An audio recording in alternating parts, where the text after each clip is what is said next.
കട്ടക്കിൽ Anrich നോർക്കിയുടെ പന്തുകളെ നേരിടാൻ Indian ബാറ്റർമാർ വല്ലാതെ വിയർക്കുന്നുണ്ടായിരുന്നു. 140 kilometre വേഗതയിൽ അവ സ്റ്റംപിനെ ലക്ഷ്യമാക്കി എത്തിക്കൊണ്ടിരുന്നു.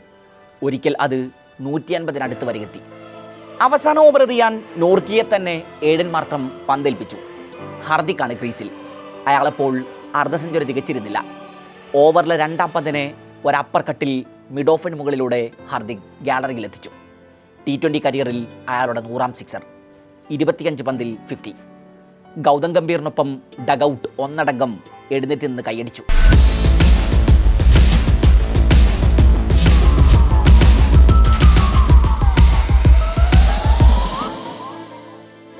ബാറ്റിംഗ് ഏറെ ദുഷ്കരമാകിയ പിച്ചിൽ എത്ര അനായാസമായാണ് അയാൾ പന്തുകൾ നേരിട്ടത്.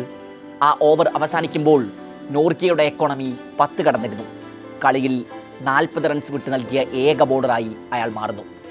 പല കണക്കുകൂട്ടലുകളെയും തെറ്റിച്ച ഹാർദിക്കിൻ്റെ ആ ഇന്നിങ്സാണ് ഇന്നലെ കട്ടക്കിൽ ഇന്ത്യയെ കൈപിടിച്ചുയർത്തിയത്. അതുകൊണ്ടാണ് ഗംഭീർ എഴുന്നേറ്റ് നിന്ന് കൈയടിക്കാൻ ഒരു മടിയും കാണിക്കാതിരുന്നത്. പവർ പ്ലേ അവസാനിക്കുമ്പോൾ ഇന്ത്യൻ സ്കോർ ബോർഡിൽ 40 റൺസാണ് ആകെ ഉണ്ടായിരുന്നത്. റൺ റേറ്റ് 7ലേക്ക് എത്തിയിരുന്നില്ല. അഭിഷേക് ശർമ്മയ്ക്കും ഗില്ലിനും സൂര്യയ്ക്കും തിലക് വർമ്മക്കുമൊന്നും പന്തിൻ്റെ ഗതി മനസ്സിലാകുന്നുണ്ടായിരുന്നില്ല.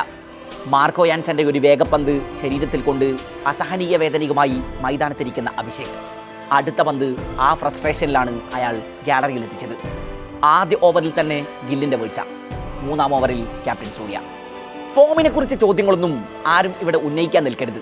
ഇൻകൺസിസ്റ്റൻസി എന്ന വാക്ക് ആരും ഉച്ചരിക്കരുത്. അത് സഞ്ജു സാംസണ് മാത്രം റിസർവ് ചെയ്യപ്പെട്ടതാണ്. ഇന്നാണെങ്കിൽ പഠിക്കാൻ ഇവിടെ പിച്ചുണ്ട്. അൺഇവനായി ബൗൺസ് വന്നുകൊണ്ടിരിക്കുന്ന പിച്ചിനെ കുറിച്ച് ഇത് പെർത്താണോ എന്നാണ് ആശൻ ചോദിച്ചത്.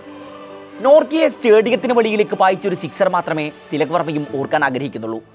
32 പന്തിൽ 26 റൺസായിരുന്നു തിലകിൻ്റെ സമ്പാദ്യം.